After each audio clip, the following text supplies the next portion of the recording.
Oke, kita mulai ya. Bismillahirrahmanirrahim. Alhamdulillah wassalatu wassalamu ala Rasulillah. Amma ba'd. Boleh nanti langsung dihitungkan. Hari ini baik semester 1 ataupun semester 3, enggak apa-apa nanti sambil mengerjakan, tapi saya juga ingin bertanya-tanya, saya ingin diskusi terkait tema utama kita adalah fikih muamalah ya.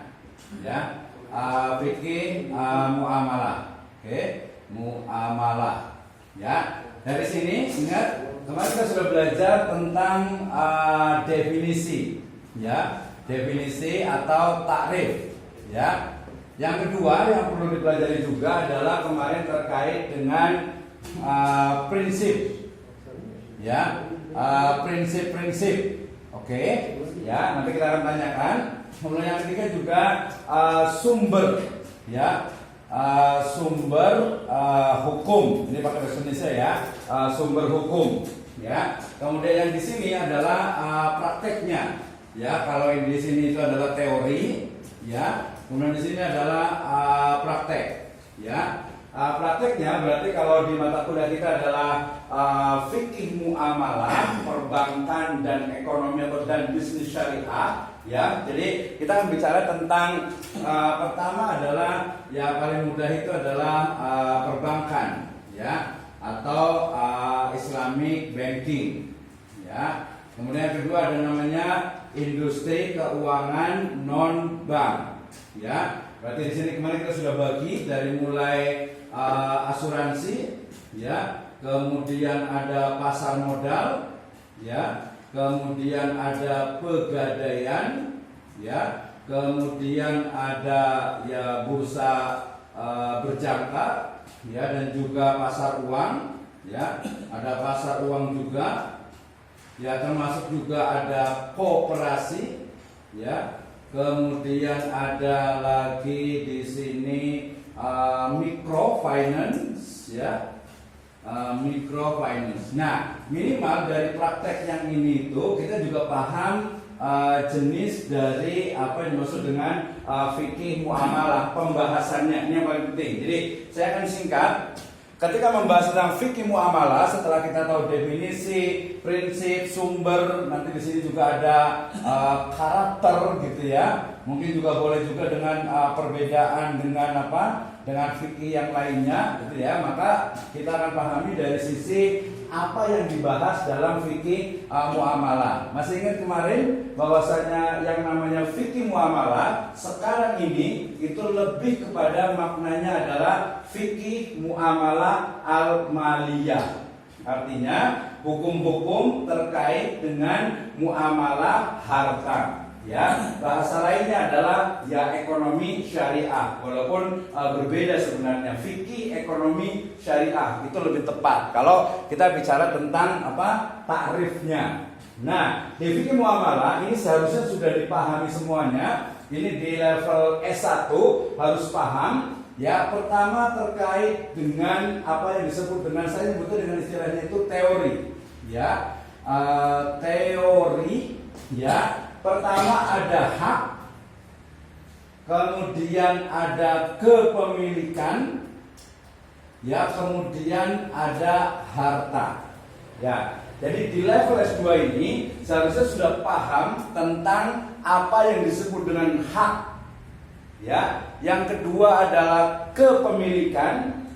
Ya, ada kepemilikan pribadi, ini sudah masuk ke ekonomi sebenarnya juga ya. Ada kepemilikan milkiyatul fardiyah, kepemilikan yang punya saya sendiri individu, ada kepemilikan komunitas beberapa orang, dan ada kepemilikan jamaah, dan juga ada milkiyatul daulah, kepemilikan negara. Nah, ini harus dipahami. Demikian juga harta. Ya, dalam konteks harta berarti mahasiswa itu harus paham. Saya mau tanya, udah pernah belajar nih. Ya, harta itu bisa dilihat dari banyak perspektif. Ya, harta kita bisa lihat dari banyak perspektif. Berdasarkan misalnya jenisnya, ya, kemudian sifatnya, ya, kemudian juga keberlangsungan. Ya, keberlangsungan. Kemudian juga dari sisi misalnya asal, ya asal mulanya, ya sampai kepada nanti kepemilikannya. Nah, saya nanya yang di depan dulu nih, walaupun harusnya biasanya yang di belakang dulu sih. Ya, tapi depan dulu nih, Ustaz Malik dulu nih. Ustaz Malik, ketika bicara tentang harta, ya ada dua jenis harta, yaitu harta yang disebut berdasarkan sifatnya. Ada harta akor dan ada harta mangkul. Ada kata mangkul, mangkul itu berarti isim maf'ul ya. Dari isim maf'ul pernah dengar nggak? Ya, mangkul. Dia asal perpindahan ya. Ya, betul. Berarti berdasarkan berpindah atau tidak berpindah, harta itu ada dua. Ada dua yang akor, ada harta yang mangkul. Kayak gimana? Bisa dijelaskan dalam 1 menit? Ya, mungkin yang mangkul itu warisan ya. Ya. Warisan. Karena dia berpindah. Berpindah. Oke. Yang akor ya itu usaha kita sendiri. Usaha tersendiri. Oke, berarti sebenarnya kita ngomongin tentang ininya, tentang hartanya. Jadi begini, harta al-mal ma yamilu insanun ala idkharihi. Harta itu adalah sesuatu yang dicenderungi oleh manusia untuk memilikinya. Kemudian dia bisa menggunakannya ketika dia memerlukan. Ya, tapi definisi yang lebih jelas dari harta itu adalah dari mazhab Hanafi. Beliau mengatakan bahwa yang namanya harta itu adalah kullu syai'in lahu qimatin. Ya, segala sesuatu yang memiliki nilai. Ya, indan nas di sisi manusia. Jadi semua yang memiliki yang ada nilainya itu harta. Baik itu sifatnya yang apa? Ada yang material, ada yang imaterial. Ada yang sifatnya itu adalah apa? Bisa dikatakan semacam sil'ah. Ada juga yang hanya sifatnya itu intifa, hanya manfaat saja, itu pun harta. Nah, merujuk ke pertanyaan tadi, jadi harta itu berdasarkan perpindahannya itu ada dua. Pertama harta akor. Harta akor itu maksudnya adalah harta yang tidak bisa dipindahkan. Apa itu harta yang tidak bisa dipindahkan? Tanah. Ya, tanah, kemudian mungkin juga bangunan gitu ya. Walaupun bangunan sekarang bisa pakai alat tertentu, bisa satu rumah bisa pindah, tapi secara umum yang nggak pindah lah ya. Jadi ya tanah, tumbuh-tumbuhan, pohon, kemudian juga bangunan. Ya, nah kenapa kita belajar ini nanti terkait dengan nanti nyambung ke mata kuliah wakaf. Fikih klasik menyebutkan bahwa harta yang boleh diwakafkan itu adalah harta akor, harta yang itu tetap. Ya, harta itu tidak dia berpindah. Kenapa? Karena dulu istimbatnya adalah harta yang memang dia awet. Ya, yang tidak ini, yang tidak kalau dipindah-pindah kan bisa namanya juga pindah bisa rusak gitu ya. Ya, jadi harta awet dulu harta mangkul berarti lawannya, berarti harta yang dipindah-pindahkan, yang bisa dipindahkan, HP, baju, tas, sepatu, semuanya bisa dipindahkan ya. Nah, jadi di fikih muamalah hal pertama yang dipahami juga harus tentang hak. Misalnya nih, biasa kalau kita buat agak sedikit just kidding misalnya. Mudah-mudahan nanti Hana sempat punya omongan gitu ya. Nah, kita ngomongin nggak apa-apa nih, Hana sendiri perempuan nggak apa-apa ya. Saya mau ngomong gini, saya udah pernah deh, kayaknya yang semester 3 udah pernah deh. Berarti sesama ini apa, satu guru satu ilmu nggak boleh membocorkan. Kita tanya ke semester 1 nih, seorang ibu menyusui anak itu hukumnya wajib atau mubah? Atau ya wajib atau mubah, atau dia masuk ke hak atau kewajiban? Bagi anak adalah hak, sedangkan bagi ibu adalah kewajiban. Nah, berarti kita tanya bagi ibu saja. Misalnya ibu-ibu nih, dia sudah hamil nih, mau melahirkan, kemudian dia mau menyusui nih. Nah, dia bingung nanya, Ustaz, kalau mamanya menyusui anak tuh hukumnya, wah, buat saya, buat ibu-ibu nih, buat ibunya nih, kewajiban atau hak? Kewajiban atau hak? Sebelum jawab, saya tanya ke Ustaz Haji Mustafa dulu. Bedanya hak dengan kewajiban itu apa? Ya, beda hak dan kewajiban. Atau nanya ke Hana deh sambil mikir. Hak dengan kewajiban bedanya apa sih?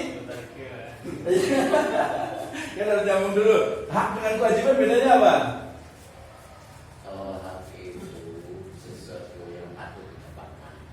Sesuatu yang patut, oh ini hak saya gitu ya. Sesuatu yang patut didapatkan, oke lah, nggak apa-apa. Kalau kewajiban, ya Kewajiban untuk dilaksanakan, tapi hak itu agak kurang tepat nih, balik ke tadi. Kalau kewajiban ya betul, sesuatu yang wajib untuk dilakukan. Kalau tidak melakukannya berarti dosa, kan? Kalau hak berarti tadi sebenarnya pendapat cuman pernah baca terkait dari hak sama kewajiban. ya betul. Kalau ini sebenarnya lebih kepada hak. Jadi hak yang melekat pada seorang individu, pada sebuah harta, pada sebuah materi. Bangku ini, ya, kursi ini, Anda semuanya punya hak untuk duduk. Berarti ini sebenarnya milik Anda dalam konteks hanya intifaknya, bukan bendanya. Ya, boleh duduk di sini, gitu ya. Berarti itu boleh. Karena balik lagi, kalau hak berarti gimana? Hak itu udah melekat pada diri kita. Berarti yang yang kita miliki gitu. Ya, hak itu bisa kita miliki, bisa juga ada yang hak itu nanti teorinya ada yang ikhtiari, ada yang ijbari. Wah, Ustaz dia nih pernah dengar? Ya udah gantian yang belakang sana. Udah nikah belum? Belum. Oh belum. Nanti jangan yang ini.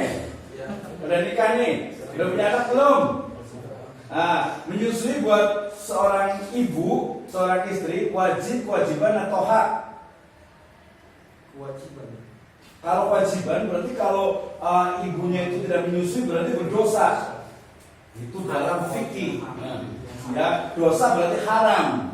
Gitu kan ya? Oke, silakan.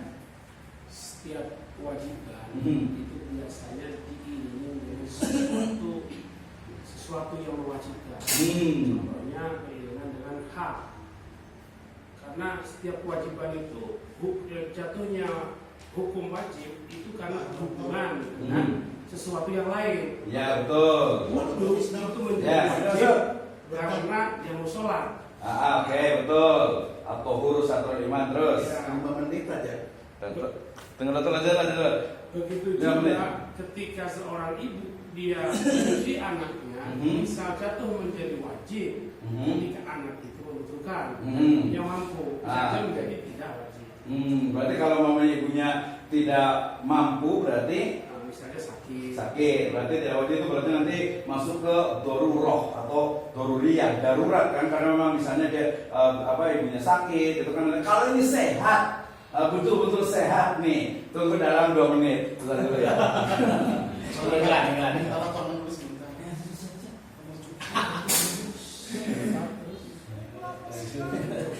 Tangan dulu. Sebelumnya berusaha. Oke, ya ibunya sehat, jelaskan lah, banyak kelamaan sih kayaknya nih. Sedia mau komentar? Kalau Hak itu ketentuan ditetapkan hukum. betul, hak itu ketentuan yang ditetapkan oleh hukum dan dia sifat dia taklif dan sifatnya itu dia bisa jadi ketika nama juga hak kekuasaan. Ya, misalnya saya punya hak memilih pemilu nih 2024, kan hak tuh. Kalau saya nggak milih, boleh nggak? boleh. Boleh, itu berarti hak. Kecuali kalau memilih itu adalah kewajiban, saya dosa. Kewajiban tidak ada pilihan. Nah, ibu menyusui ternyata dia itu bukan kewajiban.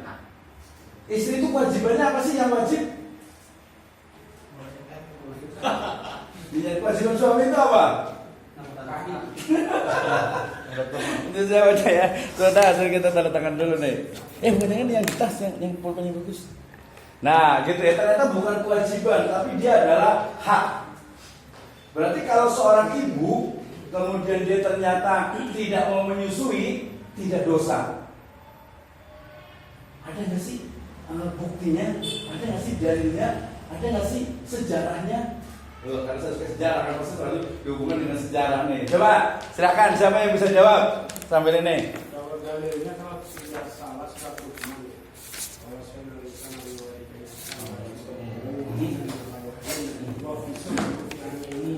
Betul. Lofisol itu dari isim bukan dari amal ya. Betul.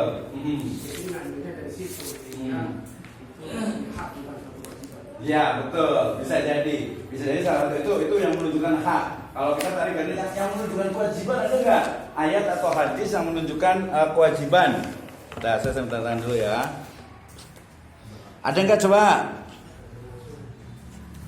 yang menunjukkan dia itu dia kewajiban atau mungkin dia hak dari yang ngajar. Ada yang ngajar siro nggak di sini? Ada yang ngajar sejarah atau suka sejarah tentang Nabi SAW? Nabi itu disusui oleh siapa sih? Halimatus Sa'diyah. Kenapa ibunya nggak menyusui? Oke, adat dan kebiasaan. Ketika ketika adat, Stempel di mana? di sana di mana? Ketika adat dan kebiasaan itu didiamkan, apalagi disetujui, itu menjadi hukum. Al-ada, ya al-ada muhakkamah, boleh lah gitu ya. Tapi adat yang mana? Oh ternyata juga dikasih aja deh berarti. Ternyata bangsawan Quraisy yang perempuannya, mereka itu tidak pernah menyusui atau tidak terbiasa menyusui anaknya. Karena kalau menurut mereka seorang istri, seorang ibu yang menyusui anaknya itu kecantikannya akan luntur. Kalau di sana belum bisa ketawa karena belum pernah nikah sih. Jangan di sana gitu ya. Tapi itu syar'i, itu tasyrik gitu ya. Nah ini menunjukkan bahwasanya menyusui anak itu bukan kewajiban ibu, tapi justru kewajiban ayah. Iya betul kewajiban suami. Di suratnya apa? Ada yang apa nih? Surat tadi kalau saya apa urusan nih? Apa sih kewajibannya? Kewajiban ayah? Kewajiban ayah apa bahasa Indonesia? Dian? Kalau saya mencari nafkah, Iya mencari nafkah. Mencari nafkah buat siapa? buat anak istri. Iya, ya bisa mencari, mendidik atau lebih tepatnya adalah memenuhi kebutuhan. Ya memenuhi kebutuhan dari anak dan istrinya. Jadi yang wajib menyusui itu suaminya, ya bukan ibunya. Nah karena suaminya itu secara biologis tidak bisa menyusui gitu. Makanya dia kewajiban apakah istrinya yang suruh menyusui atau membayar perempuan lain ya untuk menyusui ibunya, dan ini syar'i dibolehkan. Iya gitu ya. Nah tadi memang dia hak cuma karena sekarang trennya itu seolah-olah itu yaudah ke anak itu, padahal tadi kewajiban istri itu cuma satu, taat suami, ya kan ya. Suruh nyuci gitu ya, anak ya. Suruh masak gitu. Suruh menyusui gitu.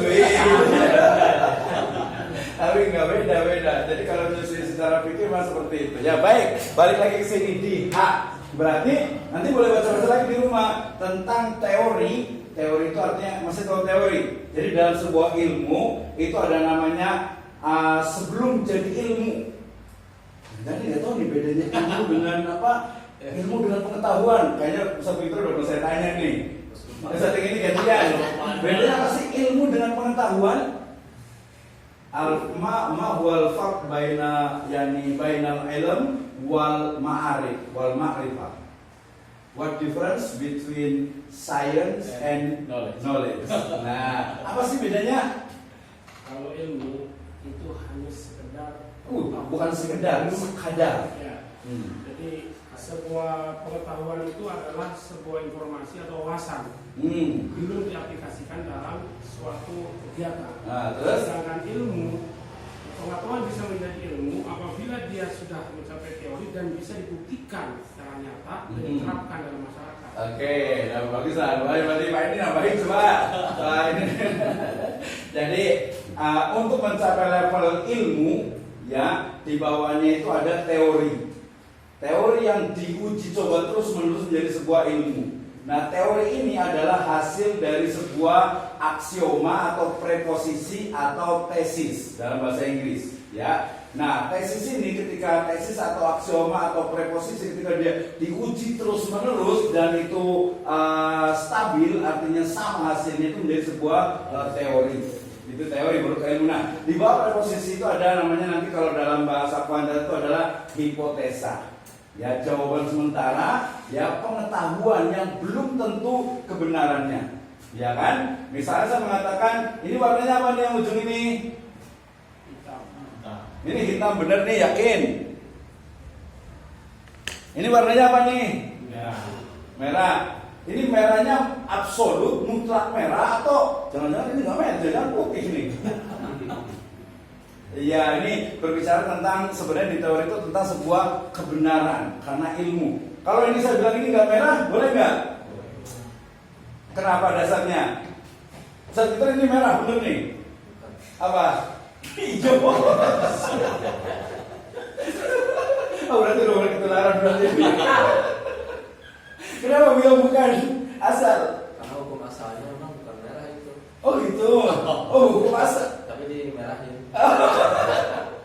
Ya betul. Tapi yang saya maksud itu adalah merah warna ini adalah merah dalam perspektif atau dengan standar panca indera.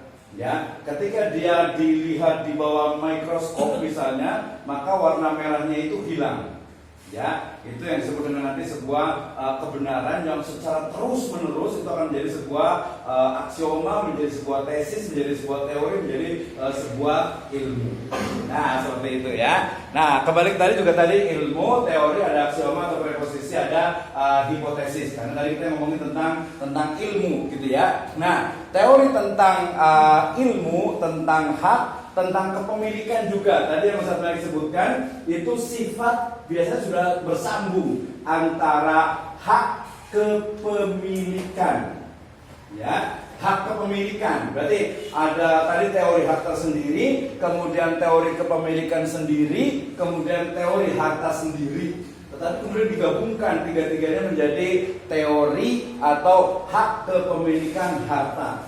Padahal kalau misalkan beda, hak tadi, hak suami istri, hak orang tua, hak guru, hak dalam pembelajaran. Nah, itu juga bagian dari hak gitu ya. Kemudian kepemilikan, berarti ada kepemilikan yang sifatnya apa? Yang sifatnya itu materi, ya. Ada yang sifatnya itu intifa. Ada yang dia sifatnya adalah apa? Qabdus syai'. Dia memiliki betul-betul ada milkiyatut tamah, ada yang milkiyatun naqis. Kenapa ini dipelajari? Karena nanti kita akan bahas tentang ijaroh. Ada tahu ijaroh? Nah, ijaroh itu apa? Sewa menyewa. Mana masih ingat kan? Sewa menyewa berarti kalau saya menyewa sebuah, misalnya saya menyewa mobil misalnya, boleh nggak mobil itu saya sewakan lagi? Hah? Saya nyewa mobil nih 1 bulan lah, misalnya 2 juta. Terus saya sewakan lagi mobilnya, boleh nggak Ustaz Malik? Kalau saya boleh, karena jadi misalnya manfaatnya kan, jadi buat kita gitu. Tapi ketika manfaat kita kasih lagi nggak masalah. Nggak masalah ya.